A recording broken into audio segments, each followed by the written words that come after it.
Hello everyone, thank you so much for joining me in this very early stream, and if you're watching this on YouTube, thank you so much for watching. Welcome to a brand new day of Road to TCG Worlds 2018, and don't forget to leave a like on the video, it really helps out the channel. So today, following up from our analysis of the top decks from the London International, which just took place this weekend, I will be playing with four of the top 5 decks that did well in London today in the live stream. But if you're watching this on YouTube, you'll be able to see each VOD from now until Friday, I believe, or Saturday.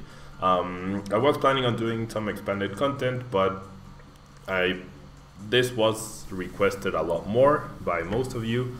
I recognize that not too many people are going to San Jose, so I'll show gameplay of each of these decks, 1 or 2 games with each throughout this week, and then after San Jose we'll have a little bit of time to review the expanded metagame and review the decks that did well then.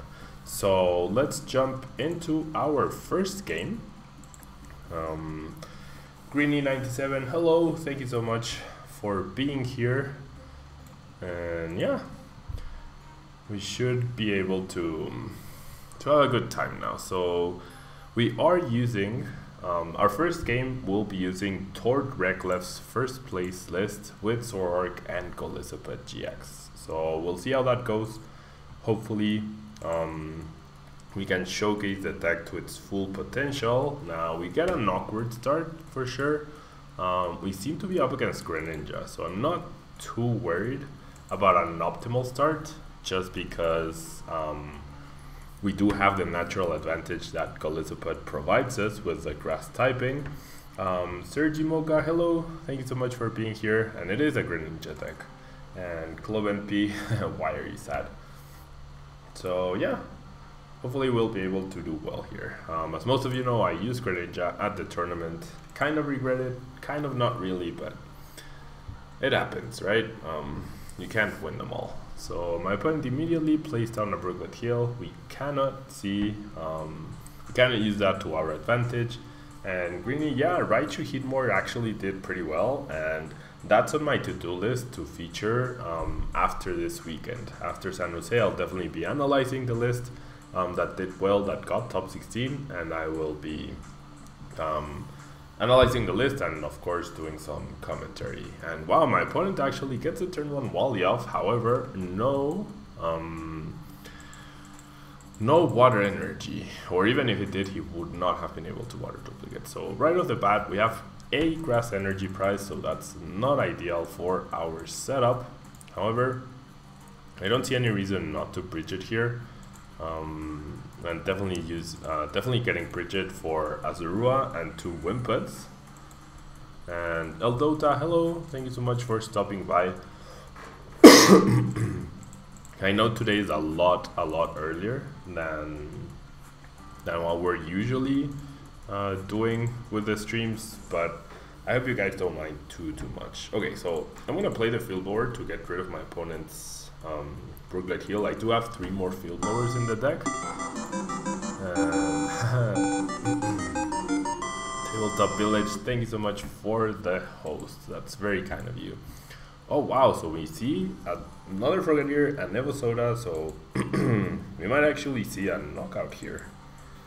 My opponent, well, he could still retreat and use water duplicate, so my opponent's hand was actually pretty nice.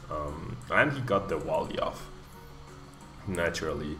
Gardevoir and Zoroark-GX, I'm not a huge fan of the combination, and wow, my opponent actually whiffs. Okay, so I'm not a huge fan of the combination of those 2 cards, simply because I think, excuse me, I think you're kind of better off just using Auxiliary, simply because Zoroark-GX puts you at a disadvantage in the mirror match, because Gallade just starts trading for 2 prizes against 1, and you never want to allow your opponent to do that. Usually Gallade does target, Gallade will end up targeting Auxiliary, but then that's only 1 prize, so it's not too bad. But Zoroark-GX, it offers less card advantage in that deck because you're only getting one out, and you don't get to use the... I mean, you lose that price trade-off as well. So in decks like this one, where you have like up to 4 Zoroark-GXs in play, that's when Zoroark-GX really gets a lot of card advantage going. But if you're not putting a lot of Zoroarks into play, then you're not getting that much of an advantage. So I'm not sure it's worth it. So we see a Greninja break, we see another Enhanced Hammer, the second one by my opponent. And we see a Shadow Stitching. So Shadow Stitching, definitely a problem here for us. We can no longer Lele for something, we can no longer trade. So I definitely want to set up my... I think I'm gonna keep the Field Blower actually. I definitely want to set up Golisopod. However, finding one of the two grass energy in the deck is actually gonna be pretty difficult. I'll try to rearrange my top deck, see if I can get something going, and yes, I actually can top deck a Sycamore, which is really good for us. And yeah, even though we have the natural advantage of grass typing against Greninja, it's not as straightforward because, as you can see, my opponent already discarded 2 double colorless energy from us. He could even be running more than 2 Enhanced Hammer, so that could be a huge problem. And there's a Sycamore, so I kept the Field Blower in case my opponent played down a Choice Band. He didn't, so now we're getting rid of it, but that's okay. I can also get rid of his Splash Energy, which might give me a turn of item cards, which would be really good. And I can also pressure the Greninja. This will very likely prompt my opponent to retreat and use water duplicates, because we have seen him struggle getting energy. And Tamersin, hello, thank you so much for being here this early. I know it's super early. I know a lot of you guys are on vacation as well. And there's a giant water shuriken, so my opponent choosing to take a knockout here. There's no way my opponent doesn't knock me out here, right? There's just no way. Yeah, there's the Moonlight Slash. So that's my second to last DCE. We only have one DCE left. However, we do have Puzzles of Time. So even though we're not drawing a ton of cards off of Zoroark-GXs, I think that's still okay. We probably want to Sycamore away all of these resources so that they're not put back into the deck. And there's a second Sycamore, so we're looking for a grass now. Or, no, DC doesn't help us. We're definitely looking for a grass here. Or a combination of 2 Puzzles of Time. There we see one puzzle, there we see a DC, but we do not get a grass energy. Okay, so is it even worth it to attack with Koko? I don't think so. We've also lost 2 of our 3 Acerola, so we have to conserve this energy now. We have to be very careful. So I'm just gonna pass. Hello, Yellow Solo. Thank you so much for being here. And Ria, hello, thank you so much for stopping by. I'm just trying to get a stream in before San Jose and before we get before I get going with there's yikes. Okay, so we might actually lose to Greninja with this deck. Just trying to get a stream in so that I have videos for the YouTube channel, as I do have the whole day booked with coaching sessions. And there's the first giant water shuriken onto Golisopod. So that's pretty much the only threat for my opponent. Another end would really hurt us, as we are also out of Sycamores now. So Guzma probably not as important, although I'm not sure. Yellow Zolo. Well, I'm actually it's been a while since I bulk recorded. I haven't been as consistent with that lately. Just because between coaching and everything else, there's very little time for me. TRE, Sakami. Okay, so Gardevoir, I believe, has an okay matchup against this deck. So I've mentioned this before, like one of the win conditions or the ways you try to beat Gardevoir is either you deny its abilities or you deny it, or you try to one-hit KO Gardevoir and go toe-to-toe with it. So Zoroark Golisopod doesn't accomplish. Wow, my opponent runs more than one Wally. Zoroark Golisopod doesn't accomplish either of those things. However, what it does accomplish is, if my opponent had been smart, he would have knocked out Tapu Koko this turn instead of going after the Golisopod. But yeah, so this deck doesn't accomplish either of those things, but what it does try to do is try to be so aggressive early on that it manages to destabilize Gardevoir enough where man, what is this hand? It tries to destabilize Gardevoir enough where it will start to struggle against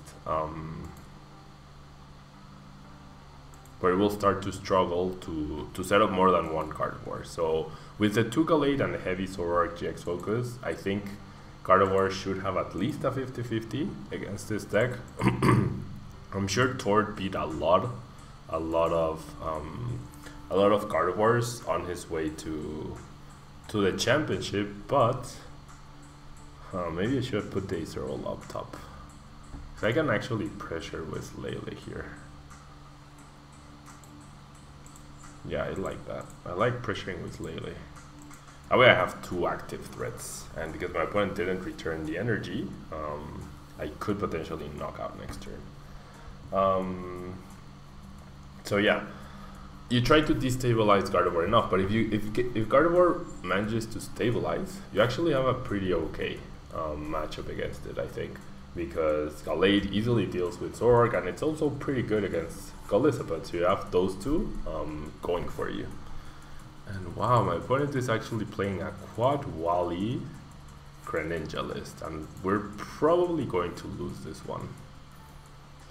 We are probably going to lose this match. Yep, my opponent did decide to target the Lele. Thankfully, we're gonna get rid of one of the Greninja breaks unless my opponent ends us.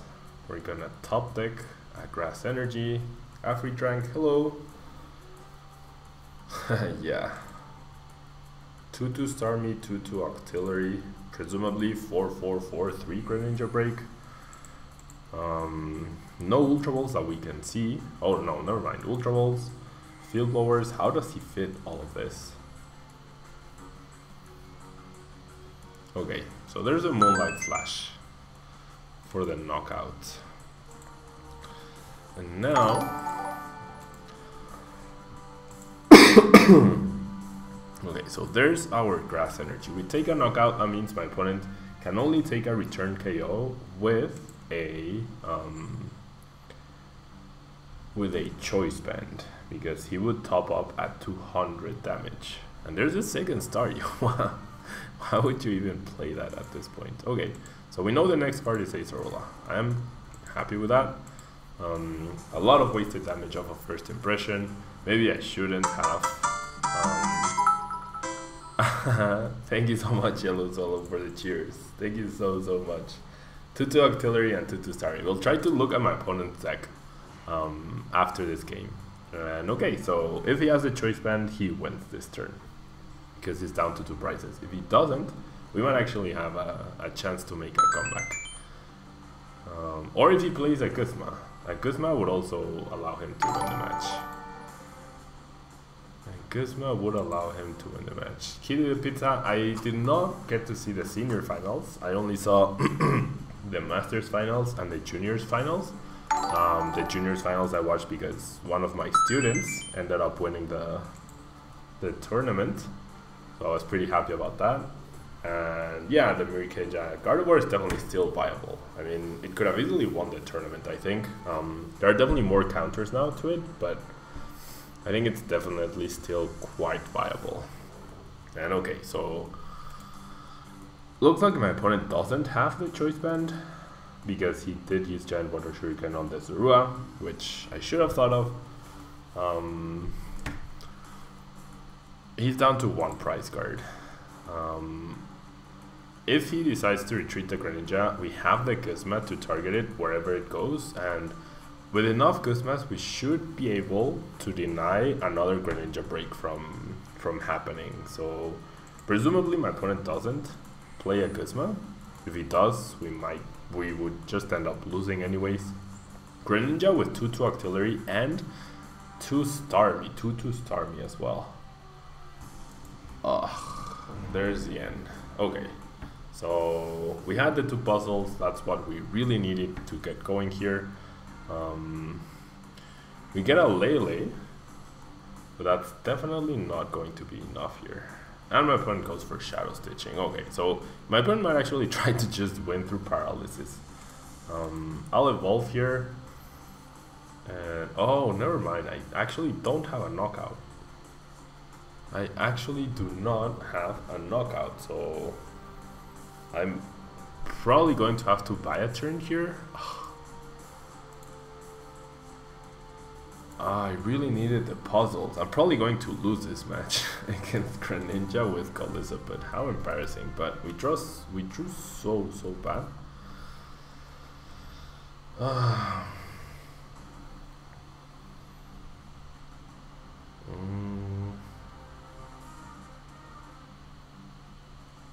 Can I win this game? I don't think I can. I genuinely don't think I can win this match. I'm gonna need consecutive Guzmas. And my opponent has enough energy, probably, where he can retreat the Artillery. But this is the only thing that keeps me alive right now, so it's what I have to do. Next turn I might have a turn of Shadow Stitch, Wonder Tag. However, our best and only supporter available is N, so we're really struggling here. We're really struggling. And yeah, so I think exactly, if you focus on Galate early on, the deck should really heavily struggle against you. Okay, so now another big issue is the fact that my opponent can simply set up another Greninja, and therefore once he gets that Greninja break back, he essentially wins.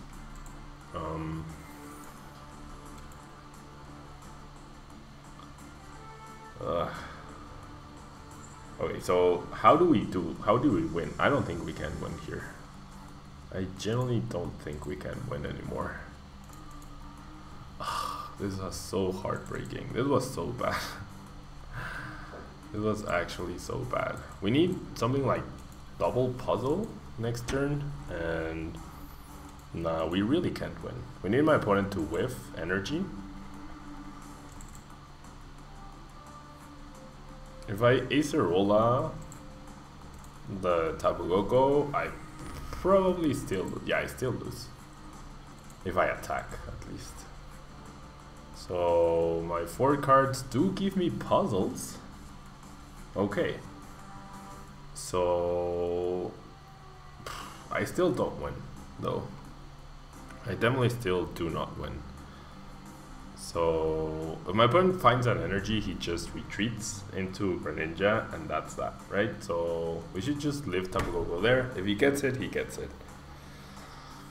And I'm sure he's gonna get it. If he doesn't, oh, he already, yeah, no energy in the discard pile. But that's the first Starmie. He actually has a second Starmie. That's just crazy. There's the energy. Ugh. This was just, what a dumb game. What a dumb game. So yeah, there's a champion deck just outright losing to Greninja. A very weird version of Greninja, not the most standard one, and I don't know if that helped my opponent or not, but our awful start definitely helped him. So